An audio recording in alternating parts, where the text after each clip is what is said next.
And when everything came out, the whole country knew my name. My own children made sure of that, just not in the way they planned. My name is Gerald. I'm 67 years old. For 41 years, I ran a small but steady construction supply company out of Sudbury, Ontario. Nothing flashy. We supplied lumber, hardware, roofing materials to contractors across northern Ontario. I built that business the same way I built everything in my life. Slowly, carefully, without shortcuts. My late wife, Dorothy, used to say I was the most patient man she'd ever met. She said it like a compliment. Near the end, I wondered if she meant it as a warning. Dorothy passed 4 years ago. Pancreatic cancer. 6 weeks from diagnosis to the last morning, I held her hand in the palliative care ward at Health Sciences North. 6 weeks. I still haven't fully accepted it. I don't think I ever will. After she was gone, I sold the business. Not immediately. I held on for about a year, mostly because going into the office gave me somewhere to put my grief. But eventually, the offers got serious, and a regional distributor out of Barrie made one I couldn't refuse. After taxes and fees, I walked away with just over $2 million. I owned my house outright. I had a pension from the business, modest RRSP contributions going back decades, and no debt. I was, by any reasonable measure, comfortable. I have 2 children. My son Richard is 42. He lives in Mississauga with his wife and their 2 teenagers. He works in commercial real estate, or he used to. I later found out the business had been struggling badly. My daughter, Karen, is 38. She lives in Ottawa, works in government procurement, and has one son, Thomas, who is 14. Thomas is the one who matters most in this story. Remember that. I want to be honest about something. After Dorothy died, I leaned on my children, maybe too much. I called Richard almost every day for the first year. I drove to Mississauga more weekends than I should have. I sent money when they mentioned things were tight. A few thousand here, some help with the grandchildren's hockey fees there. I don't regret any of it, but I think, looking back, it taught them something about me that I hadn't intended to teach. It taught them that I was someone who could be managed. The conversation started about 14 months after I sold the company. Richard called on a Sunday evening. He always called on Sunday evenings, which I now understand was deliberate, when I was relaxed and less guarded. He mentioned, very casually, that his financial advisor had brought up the idea of estate planning. He said it in a way that made it sound like something he was doing for me, a favor, a responsible son thinking ahead. He said he knew a good lawyer in Toronto who specialized in this kind of thing, and that it might give me peace of mind to have everything organized. I said I already had a will. Dorothy and I had done it together years ago. He said that will was outdated. Things had changed. The estate was larger now. He said the lawyer could make sure everything was structured to minimize probate fees, protect the assets, keep it out of court. All sensible things. All the right words. I said I'd think about it. Over the next few months, Karen joined those conversations. She started calling more frequently, which I was glad for at first. She'd ask how I was doing, whether I was eating well, whether I'd thought any more about the estate plan. She said she and Richard just wanted to make sure I was protected. She said, "Dad, we've seen what happens to families when this isn't handled properly. It gets messy. We don't want that for you." I remember telling Dorothy's sister Margaret about those calls. Margaret is sharp. Sharper than me, honestly.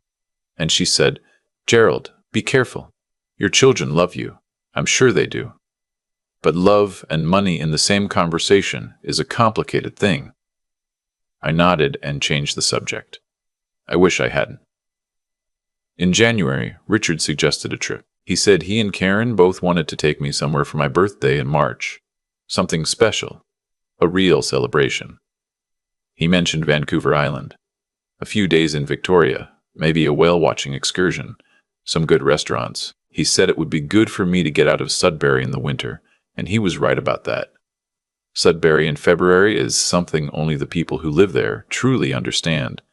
He mentioned, almost as a footnote, that there would be some paperwork to review while we were there. The lawyer had drawn up some documents related to the estate plan. Nothing complicated, just a framework to look over. Richard said it would be better to do it in person. in a relaxed setting rather than through the mail. He said, "You can read it over dinner, ask any questions, and we can just get it done." I should have asked more questions right then. But it was January. I was lonely, and my children were offering me a trip to the Pacific coast. We flew into Victoria on a Thursday afternoon in early March. The city was beautiful, in a way. Sudbury simply isn't in winter. Green and mild, flowers already starting in the hanging baskets along Government Street. We had dinner at a restaurant in the inner harbor that first night, and it was genuinely lovely. Richard was warm and funny. Karen seemed relaxed. I thought maybe I'd been reading too much into things. I thought, these are my children. They love me. The next morning at breakfast, Richard set a folder on the table beside my coffee. He said, "Dad, I thought we could just take a look at these this morning, get it out of the way before we go out." I asked what it was exactly. He said it was what the lawyer had prepared, a framework for the estate. He said it would transfer management of certain assets into a family trust structure with him and Karen as co-trustees to make the eventual transfer simpler and avoid lengthy probate proceedings. I picked up the folder. There were about 30 pages. I am not a lawyer, and I don't pretend to be, but I've signed enough contracts in 40 years of business to know that you don't sign 30 pages over breakfast without reading every line. I said I wanted time to review it. Richard said there was a notary booked for 2 o'clock that afternoon. Something shifted in me right then. It was a small shift, almost physical, like a door closing very quietly somewhere inside my chest. I had run a business for 4 decades. I had negotiated contracts, dealt with suppliers, managed employees, handled difficult clients. I knew what it felt like when someone was trying to move you through a process faster than you should go. I said I would not be signing anything that afternoon. The rest of that day was tense in a way I hadn't anticipated. Richard said I was being paranoid. Karen said she understood, but that I really should trust them, that they weren't trying to take anything from me, that this was about protecting the family. She said the word family 4 times in one conversation. I counted. That evening I excused myself early and went back to my hotel room. I called Margaret. I told her about the folder, the notary, the timeline. She listened without interrupting, which is unusual for Margaret. When I finished, she said, "Gerald, you don't sign anything until your own lawyer reads it. Not 1 page."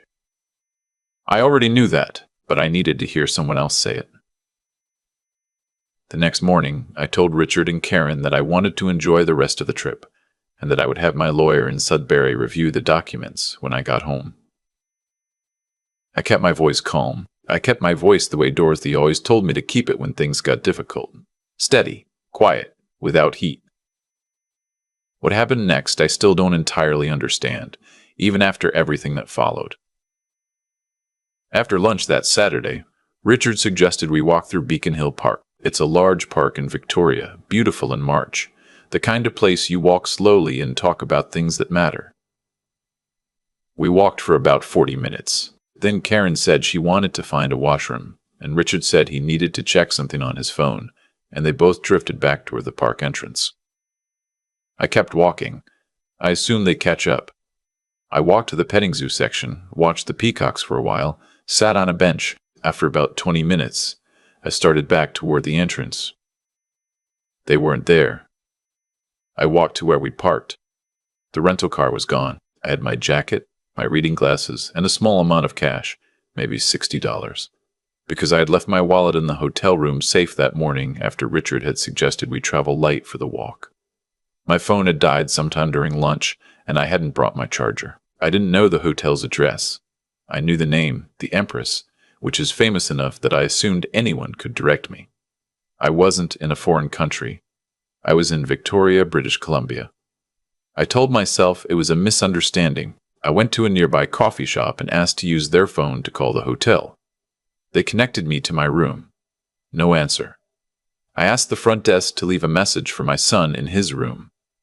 They told me there was no guest by that name registered. I stood very still for a moment. I asked about Karen, also not registered. They were never staying at the hotel. I had assumed we were all at the same hotel because they'd said, "We're staying at the Empress," and I'd assumed that meant all of us. My room was booked in my name. Their rooms apparently were somewhere else. I sat in that coffee shop for a long time. The young woman behind the counter, whose name tag said, "Priya," brought me a glass of water without me asking. She could see something was wrong. I told her I'd been separated from my family, and my phone was dead. She let me use the shop's charger for 20 minutes. I called Richard's cell phone. It went straight to voicemail. I called Karen's. Same. What I felt in those first 2 hours is difficult to describe. It wasn't fear exactly. I was in Canada, I spoke the language, I had ID in my hotel room, I had resources I could access once I got back to my room. It was something closer to a specific kind of grief. The grief of a certainty being removed. The certainty that my children would not do something like this. I walked back to the hotel. It took about 45 minutes. I'm 67 and my left knee has been bad since a construction site accident in 2009, but I walked the whole way. Back in my room, I sat on the bed and I thought clearly, the way you think clearly when there's no other option. I called Margaret. I called my lawyer in Sudbury, a woman named Patricia Chen who had handled the business sale and whom I trusted completely. I told her everything. She was quiet for a moment, and then she said, "Gerald, don't sign anything, don't delete anything. Save every text message and write down everything you remember about the last 3 days. Tonight." I did exactly that. I wrote 6 pages in the hotel notepad. I stayed in Victoria 2 more days. Richard texted me once, the next afternoon, a message that said simply, "Hope you're doing okay, Dad. Talk soon." No explanation. No apology. No acknowledgement of what had happened in the park. I did not respond. When I got back to Sudbury, Patricia had already spoken with a colleague who specialized in elder law and estate litigation. She had reviewed the documents Richard had given me. I'd taken photos of every page before the trip, a habit from 40 years of business. And she told me what they actually said. The trust structure in those documents would have transferred effective control of my liquid assets to Richard and Karen as co-trustees immediately upon signing. The provision for my own access to those funds required their joint approval for any withdrawal over $5,000. The documents included a clause, buried on page 22, that defined incapacity broadly enough that a single letter from a physician, any physician, could trigger a full transfer of trustee authority with no further consent from me required. I had been, in the language Patricia used, one signature away from a significant loss of financial autonomy. I won't describe in detail what happened legally over the following months. I will say that we filed a complaint with the Law Society of Ontario regarding the lawyer who had drafted those documents. I will say that Patricia sent formal letters to both Richard and Karen outlining the legal exposure they faced. I will say that the Victoria incident, being left in Beacon Hill Park without a working phone or transportation, became part of a documented pattern that our elder law colleague described as consistent with financial elder abuse under the criminal code. Richard and Karen hired their own lawyers. Things became, for several months, very cold and very formal and very painful in the way that only family disputes can be. Here is where the news part comes in. Patricia's elder law colleague, a man named David Okafor, was connected to an advocacy organization in Ontario called the Elder Financial Safety Network. He asked was my permission if I would be willing to speak with a journalist who was working on a piece about financial elder abuse in Canada, specifically targeting cases involving adult children and estate planning manipulation. He said my case was, unfortunately, a clear example of a pattern they were seeing with increasing frequency. I said yes. Not out of anger, though I had anger. I said yes because I thought about how many other 67-year-olds were sitting in hotel rooms in unfamiliar cities, writing notes on hotel notepads, wondering how their family had become something unrecognizable. The piece ran in the Globe and Mail on a Tuesday morning in October. It did not name Richard or Karen. It named me, Gerald Whitmore, Sudbury, Ontario, and told the story in general terms. It discussed the documents. It discussed the park. It discussed the broader pattern. By Wednesday afternoon, it had been picked up by CBC News. By Thursday, it was on the radio. I did a short phone interview with a station in Toronto. I did another with a community paper in Sudbury that had covered my business for 30 years. I don't know exactly when Richard and Karen saw it. Richard called me that Thursday evening. It was the first time he'd called since the single text message in Victoria. He didn't apologize. He asked if I understood what I was doing to the family. He said I was humiliating everyone. He said, "Dad, this is going to follow us forever." I said, "Richard, you left me in a park." He didn't have an answer for that. Karen sent an email. It was long and it was defensive, and it used the word misunderstanding 11 times. I read it once and forwarded it to Patricia. "I want to tell you about Thomas. Karen's son, my grandson, is 14 years old. He lives in Ottawa and plays hockey and is currently reading his way through every Terry Fox biography he can find, which I find extremely admirable. He and I have always been close in the way that skips generations sometimes. We text each other about hockey stats. We argue good-naturedly about whether the Senators will ever be worth watching again." 3 days after the Globe and Mail piece ran, I got a text from Thomas.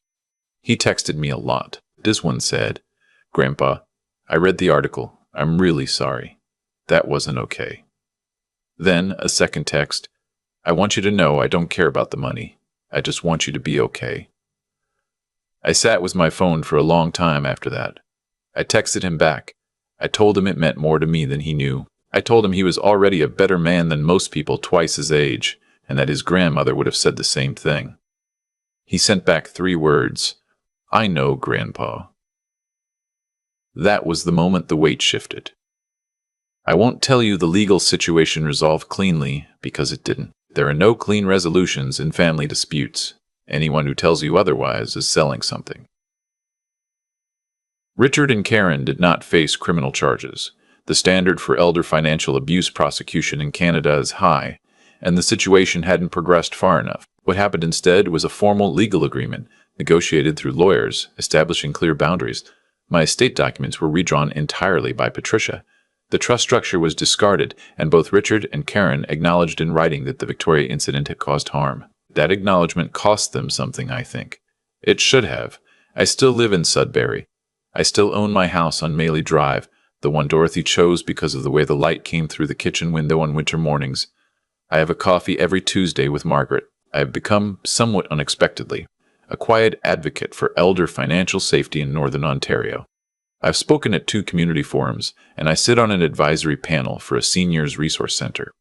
I speak to Thomas every week. He came to visit me last summer, and we went fishing on Ramsey Lake, which is something I used to do with my father, and something I hope Thomas will someday do with his own children.